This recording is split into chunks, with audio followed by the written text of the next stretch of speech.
इससे बाहर, चूंकि अभी झारखंड मुक्ति मोर्चा के नेतृत्व से बोला जा रहा था, उनके हिस्से से बोला जा रहा था, और मैं चूंकि इस राज्य से और इस राज्य के गठन से, इस राज्य के लिए आंदोलन से हमारा इस राज्य के लोगों से वास्ता है, तो काफी चर्चाएं गवर्नमेंट की हुई। अभी नियोजन नीति, स्थानीय नीति,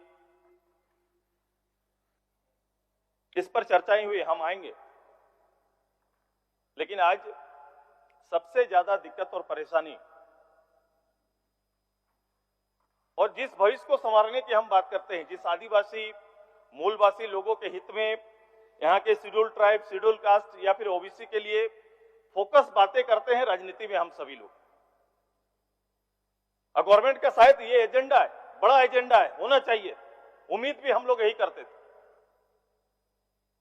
लेकिन स्थिति देखिए, जिस नौकरी की बात कर रहे हैं, जिस नौकरी के लिए पूरे राज्य को उलझा के रखा है, नियोजन नीति, स्थानीय नीति, आरक्षण, ये सारे आपके मूल विषय थे। परिणाम क्या है? तीनों नियोजन के स्थिति आप अनुकूल नहीं बनाने से सबसे ज्यादा दिक्कत और परेशानी शेड्यूल कास्ट, शेड्यूल ट्राइब और ओबीसी के बच्चों को हो रहा है, उनको होगा।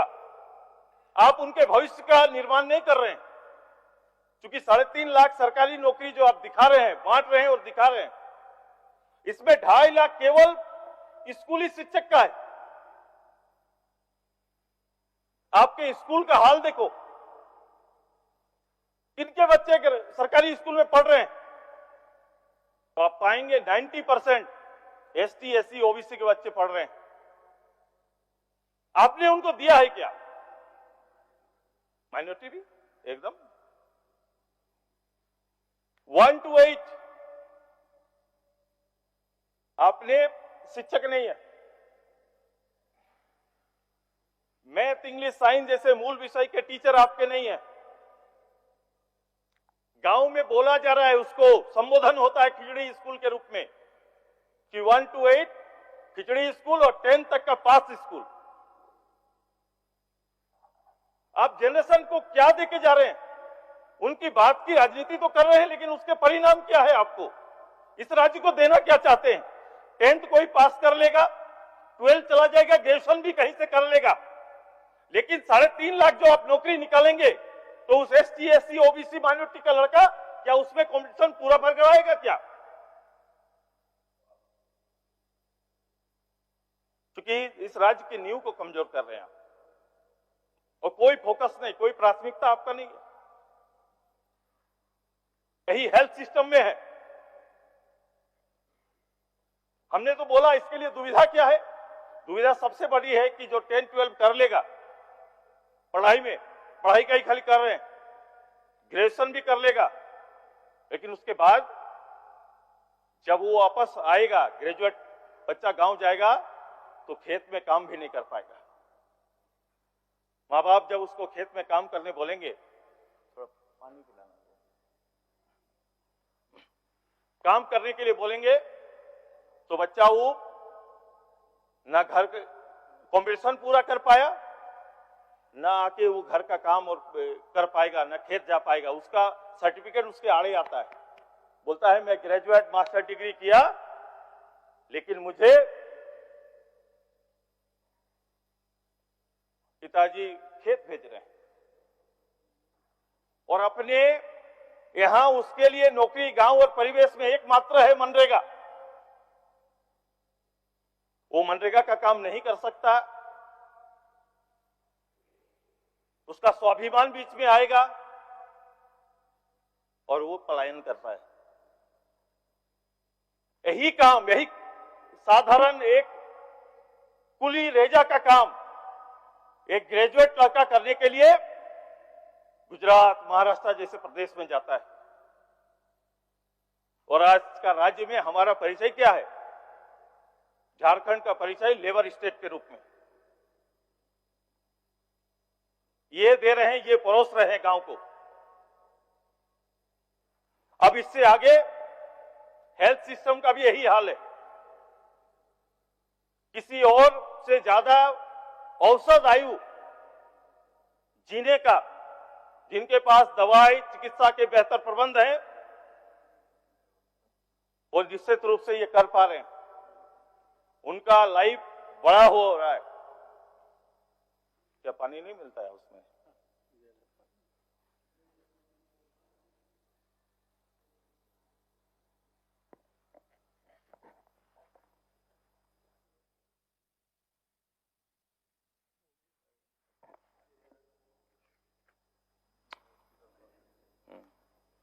मैं हेल्थ के लिए इसीलिए बोल रहा था कि आप उसके ई में जाइए, बेस में जाइए। जब हेल्थ के लिए सोचेंगे तो आपका कल्पना होना चाहिए कि एक आम आदमी के लिए मैं किस तरह की चिकित्सा सुविधा उपलब्ध करा पा रहा हूं।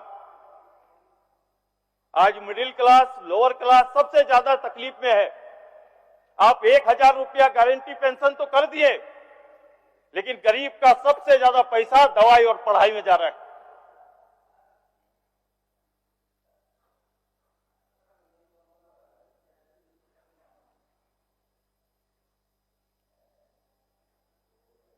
अगर ये करना ही था तो इतना देरी क्यों?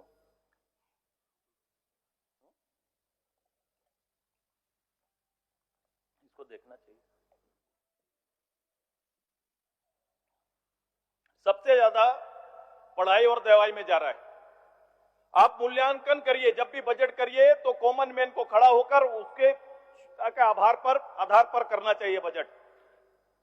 और वही लोग हैं, वही गरीब लोग हैं जिसकी दुहाई पर सरकार बनी है, जिसका नाम लेके आप वोट की खेती करते हैं। उनके लिए आपका सोच कॉमन नहीं बन पाता है। इन दोनों भार रहेगा, सबसे बड़ा विषय बनेगा आने वाले समय में। अगर कोई चेंज लाना है, कोई बदलाव लाना है तो इन दो विषय पर केंद्रित होइए। और जब तक ये नहीं होंगे झारखंड का भला नहीं हो सकता है। और बजट में ये चीज दिखनी चाहिए। निकल गया, 20 महीना बाकी है, आपके अच्छे समय निकल गए, 20 महीना बाकी है। मैंने फर्स्ट हाफ में आपसे सभापति महोदय, मैंने इसी प्रश्न पर मैं खड़ा हुआ, मैंने बोला 32 जिसके पर अभी बात कर रहे हैं, 32 केवल भाषण नहीं है। और 32 का भाषण करके आप भाग नहीं सकते। एक परिचय और एक अवसर दोनों देना है यहां के लोगों को। अगर ये आधार बनाया आपने सोचा तो निश्चित रूप से संविधान के पहलू पर ध्यान दिए होंगे।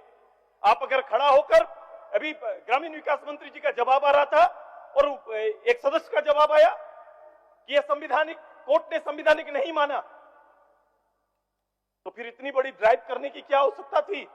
जब संविधानिक नहीं था तो संविधानिक विषय पर पहले विचार करना चाहिए था कि बाहर जाकर 7 लाख लोगों की राय लेने से अच्छा विधि में बैठे हुए लोगों की राय लेनी चाहिए थी आपको।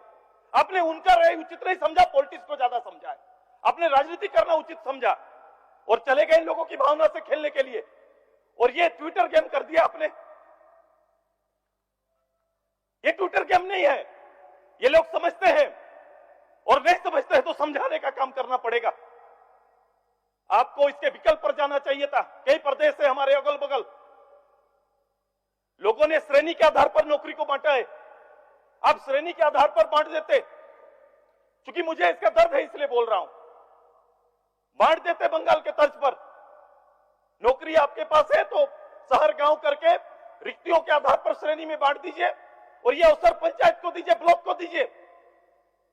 एक बड़ा अवसर लोकल जिसको आप देना चाहते हैं हो सकता है। विकल्प में जाकर आप पॉलिटिक्स गेम करने लगे।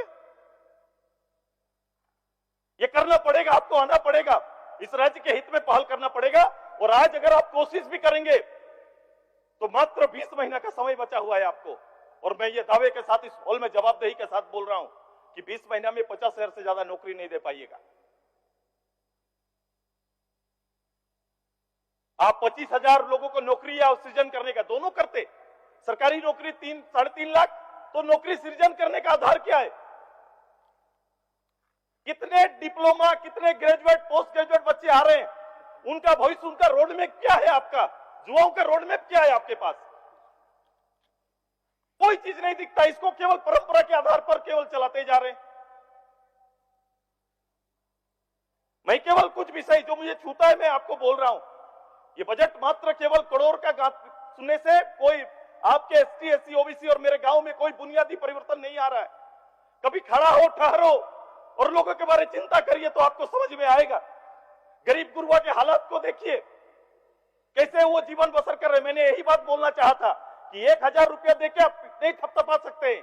एक दिन सरकारी किसी हॉस्पिटल में कोई गरीब परिवार चल जाता है तो मिनिमम 10,000 रुपया लगता है। कंक्लूड कीजिए। हाँ करेंगे, क्योंकि मैं सरकार की तारीफ नहीं कर रहा हूं। अच्छा सुझाव दे रहे हैं आप, तारीफ नहीं, सरकार की तारीफ करते तो कर सकते थे। सुझाव सरकार के लिए बढ़िया है, परामर्श। मैं बैठा रहा, इसीलिए मैं बहुत ही रहता हूं, मैं सुनता हूं, बैठा था। नहीं, मैंने कुछ नहीं कहा मैडम। मैंने सभापति से, ये सरकार की तारीफ सुनने का एक आदी होता है, मैं कॉमन हूं, मैं इसीलिए इस बात को मैं बोल रहा हूं। समय के ख्याल से मैं आज जाने दीजिए, मैं आपके साथ हूं,